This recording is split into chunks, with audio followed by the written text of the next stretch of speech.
Ich freue mich, über ein Thema zu reden, wo uns alles betrifft, egal wie jung oder wie alt das wir sind. Das ist das Thema Freundschaft. Wir möchten schauen heute zwischen die falschen oder echten Freunde.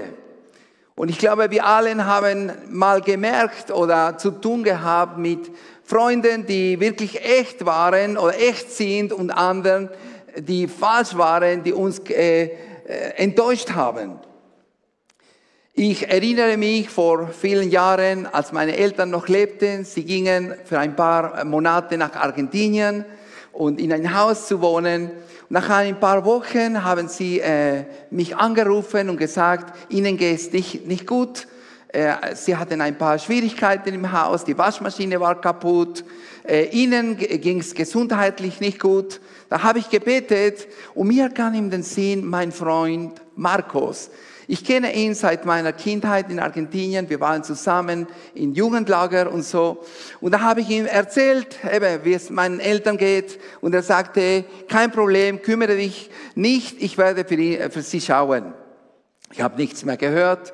2-3 Tage später rufen meine Eltern und sagen, Marcos ist gekommen.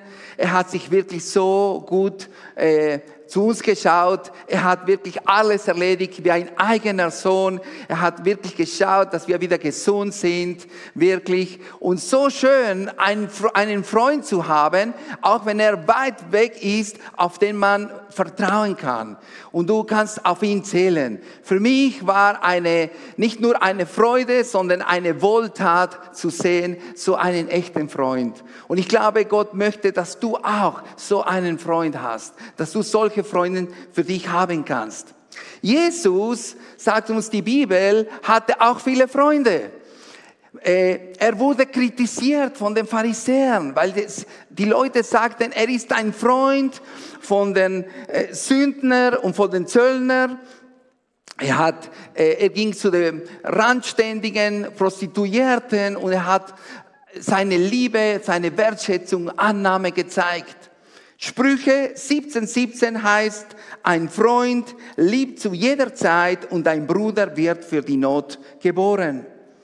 Eine andere Version heißt, auf einen Freund kann man sich immer verlassen und ein Bruder ist dazu da, dass man einen Helfer in der Not hat. Das größte Geschenk neben Jesus und deiner Familie ist, dass du einen guten, echten Freund hast im Leben. Und heute möchten wir lernen, wie können wir echte Freunde wählen und wie können wir zu echten Freunden werden. Der erste Punkt heißt, was ist echte Freundschaft und woher kommt sie? Wir sehen jetzt mal die Definition. Echte Freundschaft ist eine enge zwischenmenschliche Beziehung, die gegründet ist auf gegenseitigem Vertrauen, Treue, Liebe, in guten wie in schlechten Tagen, fast wie in der Ehe. Aber wir sehen, dass Gott uns zur Freundschaft geschaffen hat. Wir sehen in der Bibel am Anfang, dass Gott lebt in dieser perfekte Harmonie, Vater, Sohn und Heiliger Geist.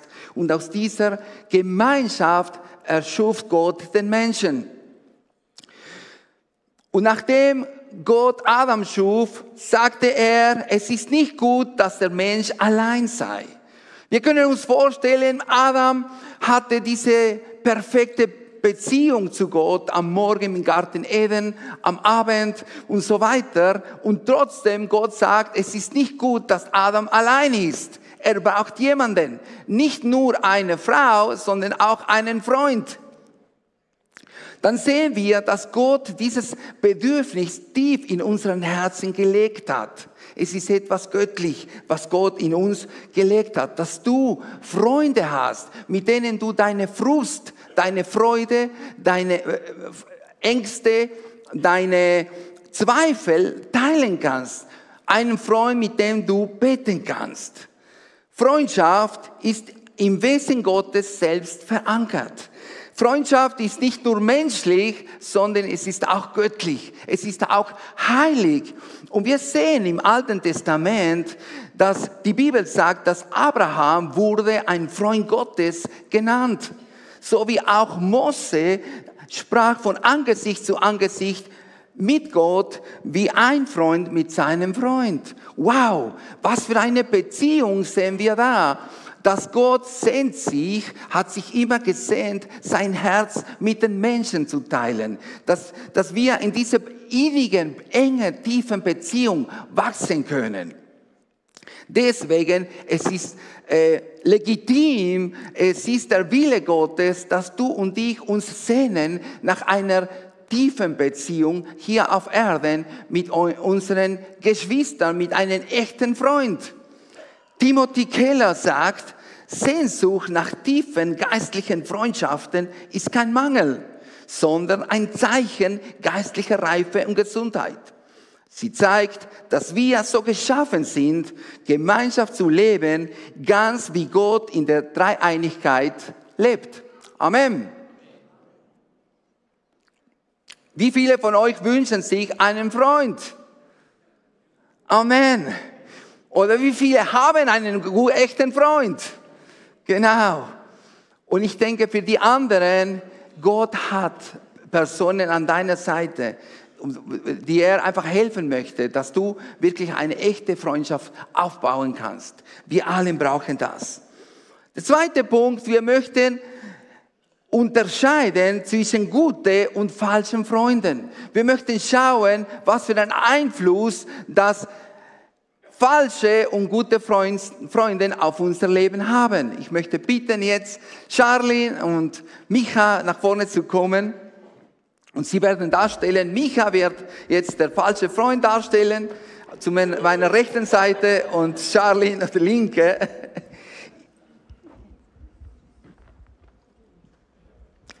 Und diese Seilen symbolisieren die Freundschaft. Die Freunde, die wir haben. Wir alle haben auch Christen und auch nicht christliche Freunde, ja. Und so ist in meinem Leben, wenn ich unterwegs bin und mit Micha, was sagt er zu mir? Hey, du bist super, lass uns zusammen das Leben genießen. Sicher. Ja, komm nur. Meinst du? Okay, nein, ja. Komm. Ich bin auch bei dir, wo es schwierig geworden ist. Komm. Sicher, soll ich den Willen Gottes tun? Yes, unbedingt. Okay, das ist gut. Komm, lass das mit diesem Jesus, der ist doch so ein Fanatiker. Bist du sicher? Ja, Ja. ja, eigentlich hast du recht. Ja, immer wieder beten und Nein, ich sage dir auch die Wahrheit, weil ich dich gern habe. Deswegen ist wichtig, dass du da rüberkommst. soll ich wirklich Ja. treu Gott sein? Nein. Nein, komm, mach, was dir gefällt. Hör nicht auf die anderen. Genau, hast recht. Komm, gehen wir zusammen. Das ist gut. Komm. Du bist ein guter Freund. Nein, komm, wir gehen gemeinsam zu Jesus. Er wartet auf dich. Sicher. Ja, sicher. Also gut. Ja, du hast recht. Gehen wir zu Jesus. Super. Der Weg, danke vielmals. Der Weg zum Jesus ist manchmal nicht einfach. Aber mit Jesus und mit meinen Freunden werde ich ans Ziel kommen. Wirst du ans Ziel kommen.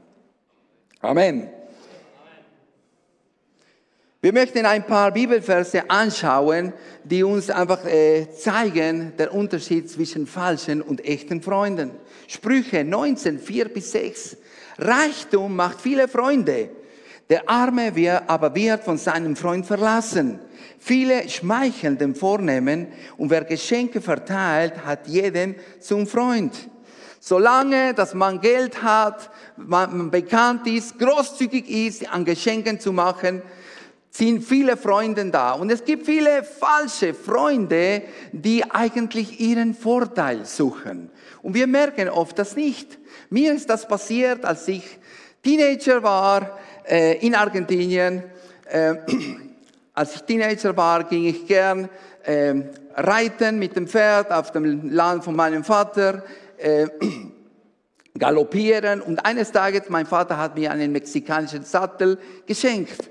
Ich liebte ihn so sehr, wow, war so cool.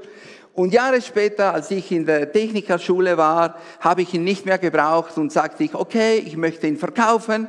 Und ich hatte einen guten Freund, von der Schule. Und er sagte, wow, Schemperli, das ist cool, so hat er mich genannt. Ich möchte diesen Sattel dir abkaufen, das ist super. Wir haben einen Termin abgemacht und so kam er mit seinem Vater mit dem Auto, um den Sattel abzuholen. Aber an dem Tag sagte er, es tut mir so leid, ich habe das Geld vergessen, aber ich nehme gleich den Sattel mit. Und morgen bezahle ich dir den Sattel.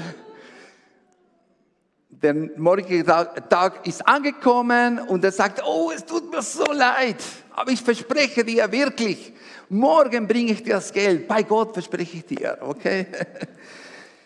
Und ihr könnt euch vorstellen, wie die Geschichte weiterging. Den Sattel habe ich nie zurückbekommen und das Geld auch nicht. Das sind solche falsche Freunde, die Leeres versprechen.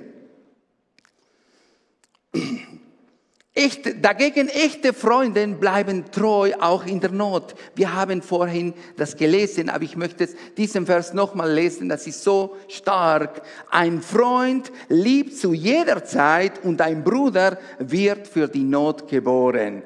So stark zu sehen, diese Freunde, sie suchen nicht ihre eigenen Vorteile.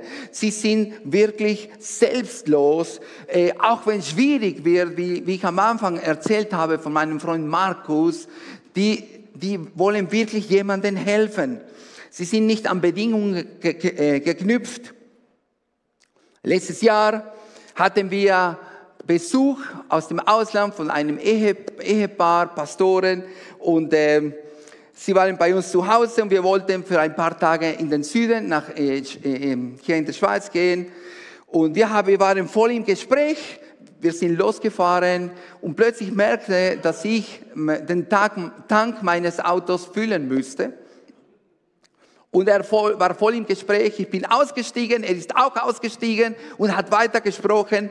Ich habe die Pistole reingetan und gefühlt, beim 25 Liter merke ich, oh nein, falsch, anstatt Diesel habe ich Benzin reingetan.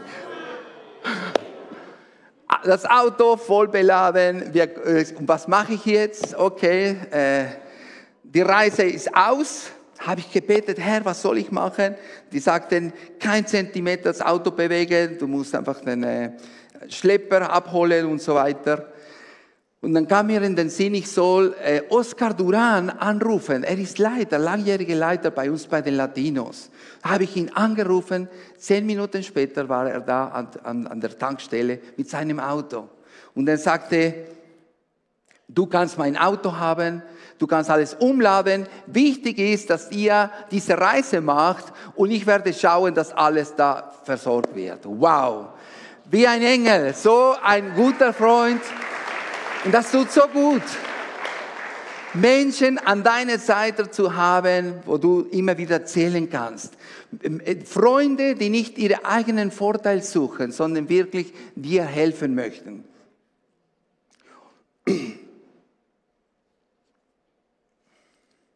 Wir haben wieder die falschen Freunde, die Konfrontation vermeiden. Diese Menschen, die wollen dir nicht die Wahrheit sagen, sondern das, was du gerne hören möchtest. Ja, kennt ihr solche Menschen? Okay. Sie können sehr gut schmeicheln, ja. Sie können eigentlich, Sprüche 27,6 sagt, Treue sind die Wunden des Freundes, aber überreichlich die Küsse des Hassers. Es ist eigentlich sehr widersprüchlich, diesen Satz, aber eigentlich heißt, dass es redet von einer falschen Zuneigung, einen Kuss. Das sind Personen, die wirklich täuschen, manipulieren, schmeicheln und man hat das Gefühl, sie wollen das Beste, aber sie haben eine versteckte Absicht mit dir. Hingegen, diese Wunden von der Treue ist der Freund, der zu dir kommt und dir die Wahrheit sagt. Es tut vielleicht am Anfang weh, aber es ist zu deinem Besten, damit du geheilt wirst, damit du korrigiert wirst. Und das ist die Liebe eines echten Freundes. Jesus selber hat sowas erlebt. Judas, einem von seinen Jüngern, lebte 3,5 Jahre mit ihm. Aber am Schluss von diesen 3,5 Jahren kam Judas und hat Jesus verraten. Und Jesus sagte zu Judas, Judas, mit einem Kuss kommst du den Menschensohn zu verraten. Jesus wollte noch Judas erinnern, dass er immer noch ein Freund war von ihm, dass Jesus sein Herz ihm geschenkt hat. Echte Freunde sagen dagegen die Wahrheit. Sie sagen nicht nur, was du hören möchtest, sondern was du hören musst. Ja, auch wenn es weh tut. Galater 6,11 heißt, Brüder und Schwestern, wenn sich einer von euch zu einer Verfehlung hinreißen lässt, sollt ihr, die ihr von Gottes Geist geleitet werden, ihn liebevoll wieder zurechtbringen. Seht aber zu, dass ihr dabei nicht selbst zu Fall kommt. Das sollte die richtige Haltung sein von uns. Wir alle können fallen in einer Sünde, was auch immer. Aber mit was heißt das? Wir sollen ihn zurechtweisen, liebevoll. Amen. Wir brauchen Liebe, um unseren Geschwister zu ermahnen. Ja, nicht zum Aufzuzeigen, bloßstellen, sondern das ist Liebe, die zudeckt. Liebe, die korrigiert. Das ist die richtige Haltung von geistlichen Menschen. Und ich glaube, hier sind alle da geistliche Menschen, reife Menschen. Amen. Sprüche 27,9 heißt, duftendes Öl und Weihrauch erfreuen das Herz, genauso wohltuend ist der gute Rat eines Freundes. Wie viele von euch haben einen guten Rat bekommen von einem guten Freund? Das hat gut getan. Wenn du vielleicht nicht mehr gewusst hast, wie war's? Und da kommt der gute Rat eines Freundes. Und solche Freunde brauchst du und ich, damit wir in diesem Leben siegreich mit Jesus leben können, vorwärts gehen können.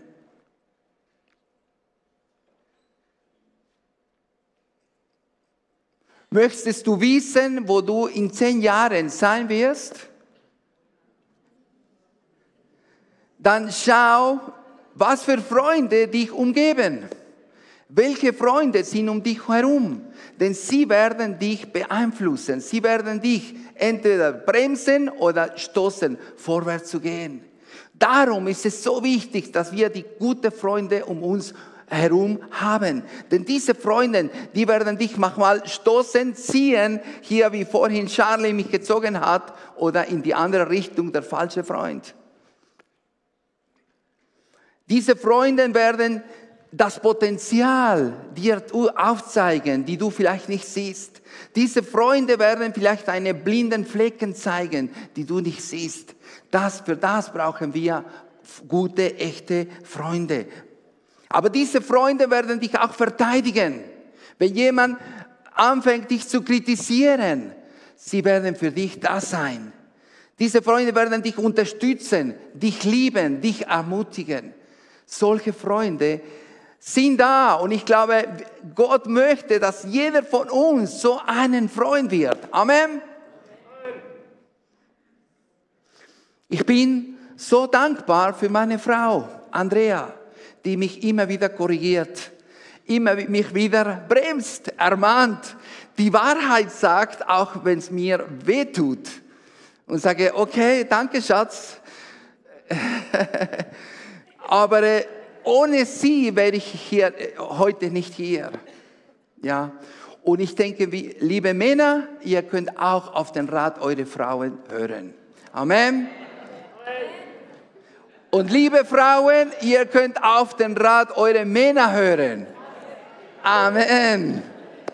Ich denke mir, die Freundschaft sollte eigentlich in der Ehe beginnen. Es ist nicht nur ein Bund vor Gott, sondern es ist eine Freundschaft, die zunehmen soll. Jeden Tag Freundschaft. Ich bin auch so dankbar für Pastor Matthias, die mich viele Jahre begleitet hat, in all diesen Jahren, damit ich heute da bin. Ich bin so dankbar für das ganze Pastorenteam, wie mich immer wieder gute Ratschläge gegeben hat, damit er einfach weiterkommen kann. Und das ist das Schöne. Freunde tragen uns Schritt für Schritt. Jesus hilft uns, aber wir brauchen die Freunde, die uns tragen, die uns unterstützen. Wir können so viel lernen aus ihren Erfahrungen, alles, was sie schon erlebt haben, mit Gott und im Leben. Meine Frage heute Morgen ist, hast du solche Freunde an deiner Seite? Bist du ein solcher echter Freund für andere?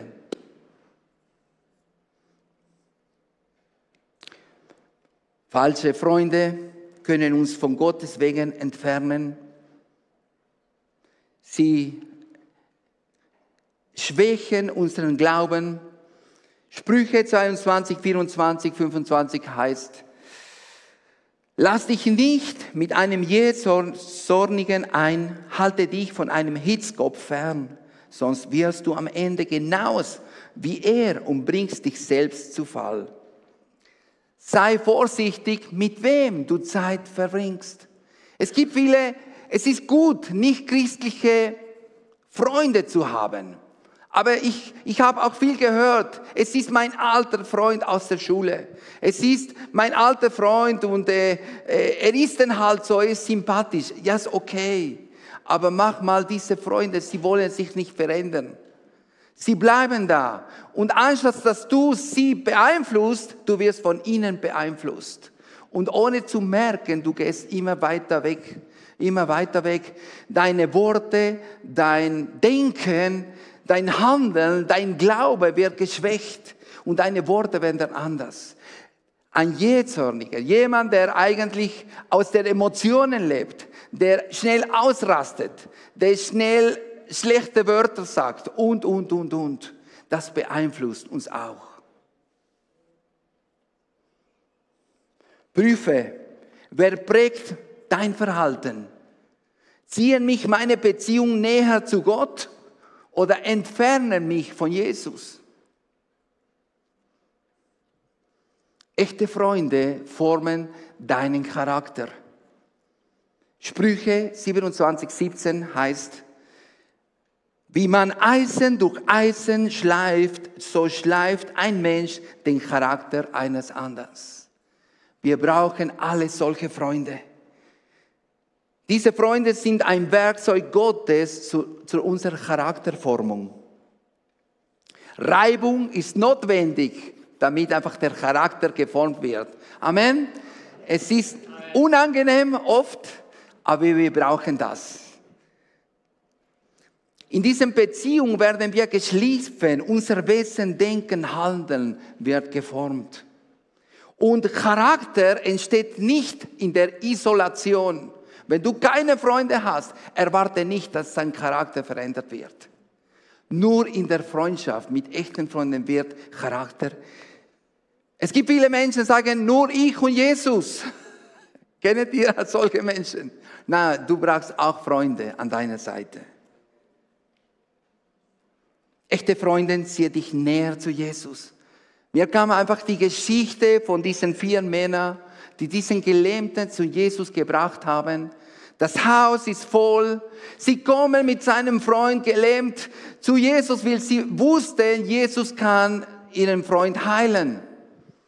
Aber es war ein großes Hindernis. Das Haus war voll. Keine Chance. Und das gefällt mir an ihnen, an diesen 4 Freunden. Sie sind auf das Haus gestiegen, auf das Dach. Die haben ein Loch gemacht und die haben ihren Freund runter zu Jesus geschickt. Wow. Gewaltig. Also es gab kein Hindernis für sie, für ihren Freund. So stark, so war ihre Liebe zu ihrem Freund, dass sie das getan haben. Und was geschah mit diesem Gelähmten? Er konnte wieder aufstehen, er wurde gesund und nicht nur das, er hat Vergebung von Jesus bekommen, die Errettung. Das sind echte Freunde, die Gott uns ruft zu sein. Amen.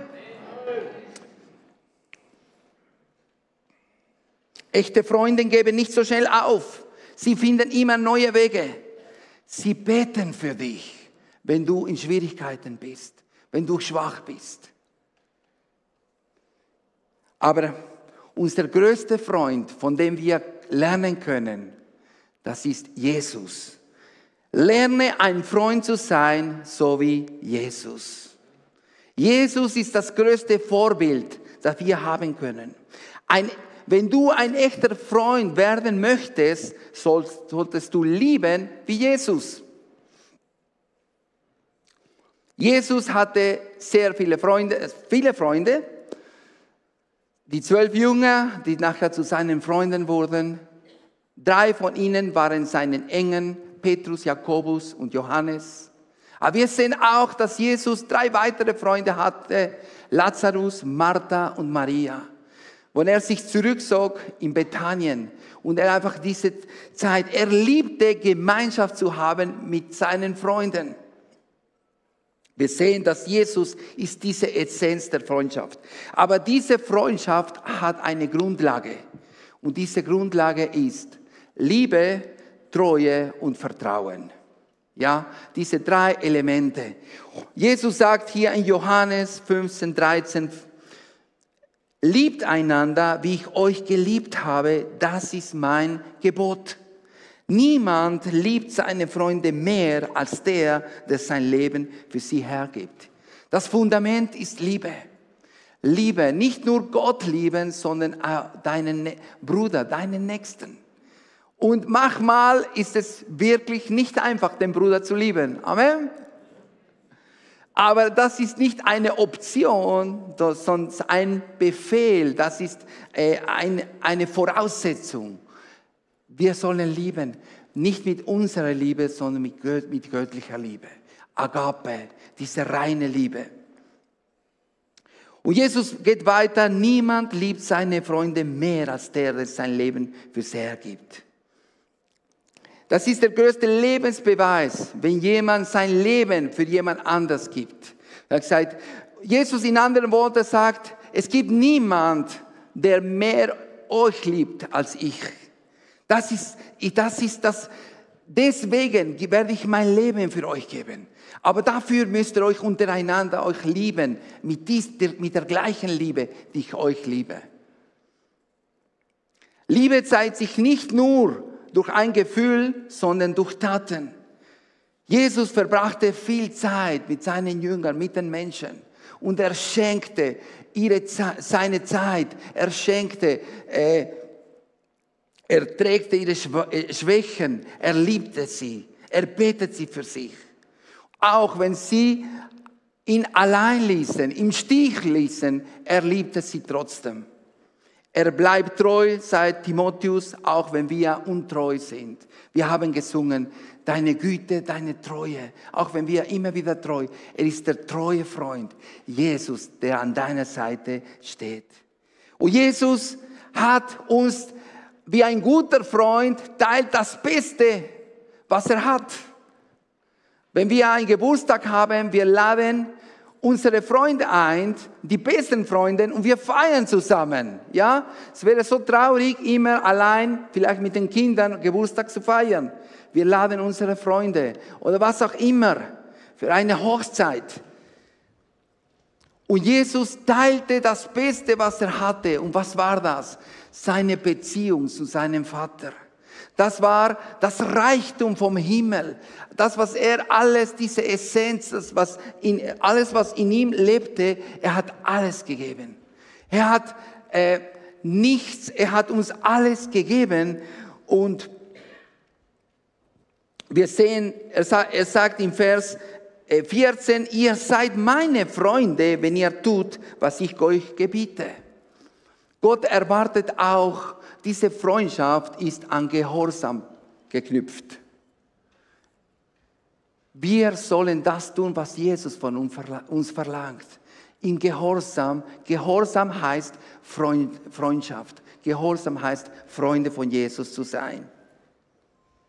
Und Jesus sagt, ich nenne euch Freunde und nicht mehr Diener. Denn ein Diener weiß nicht, was sein Herr tut. Ich habe euch alles mitgeteilt, was ich von meinem Vater gehört habe.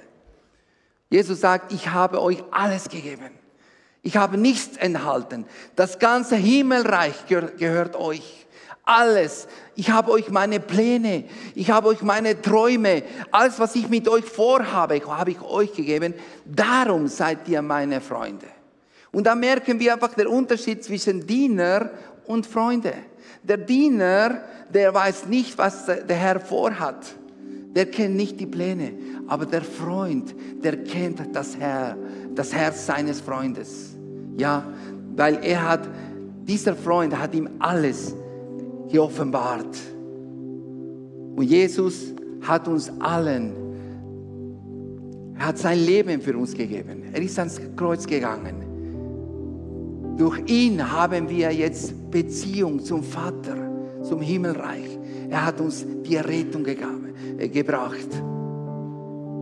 Sein Werk, das vollkommen ist. Wozu hat er das gemacht? Damit du und ich in diese enge Beziehung, in dieser Freundschaft mit Jesus leben. Aber auch in diese enge Beziehung und Freundschaft mit unseren Geschwistern zusammenleben. Freundschaft mit Jesus bedeutet, auf ihn zu hören, seinen Willen tun, gehorsam zu sein, in Liebe, im Vertrauen und in Treue. So wie er treu ist, sollen wir auch in dieser Treue wandeln. Und vielleicht sagst du mir, okay, ich habe nicht diese Fähigkeiten. Das musst du auch nicht haben, denn das ist eine Frucht des Geistes, wo der Herr in uns immer mehr und mehr in uns wachsen lassen möchte. Ich möchte euch bitten, aufzustehen. Während ich diese Predigt vorbereitet habe und gebetet habe, bitte euch einfach eure Augen zuzumachen, zu schließen.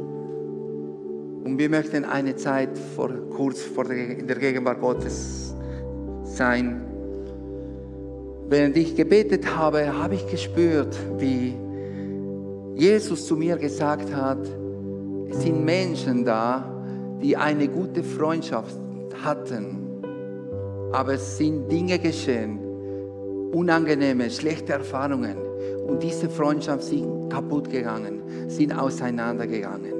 Und Gott ruft dich heute Morgen, dass du den ersten Schritt tust, dass du um Vergebung bittest, damit diese Freundschaft wiederhergestellt wird. Dass du diesen Schritt tust zur Versöhnung. So wie Jesus uns mit dem Vater versöhnt hat, sollen wir das Gleiche auch tun. Er hat mich auch gezeigt, dass auch Ehepaare da sind. Sie leben zusammen, aber sie sind nicht Freunde. Die diskutieren viel, weil sie verschiedene Ansichten haben. Und Jesus möchte, dass einfach diese Ehen wiederhergestellt werden. Jesus möchte wieder mit seiner Liebe die Wunden des Herzens heilen. Diese Beziehung und dass du als Ehepaar richtige Freunde werden, wo die Liebe herrscht und dass diese Liebe wieder zu den Kindern fließt.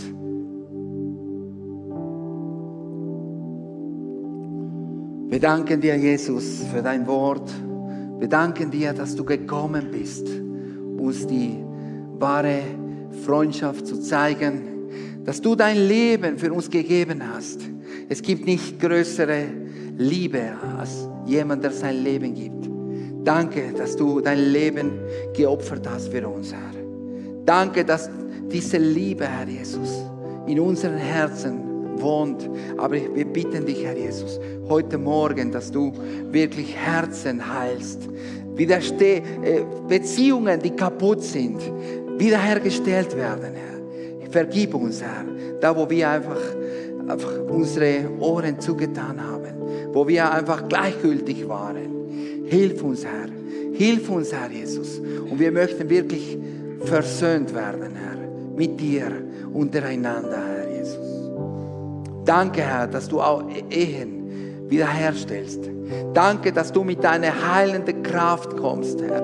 Heute Morgen zu den Herzen. Oh Herr, ich danke dir, Herr, dass du Neues tust. Danke für deine Liebe, Herr Jesus. Deine Güte, Herr, über unserem Leben, die uns immer wieder zu dir, zu dein Herz uns hinzieht, Herr. Wir preisen und ich lobe deinen Namen, Herr, dass du uns lernst, wirklich echte Freunde zu sein, Herr. Freunde von dir, Herr, und auch Freunde von unseren Geschwistern, Herr. Wir preisen dich und wir loben deinen großen Namen, Herr.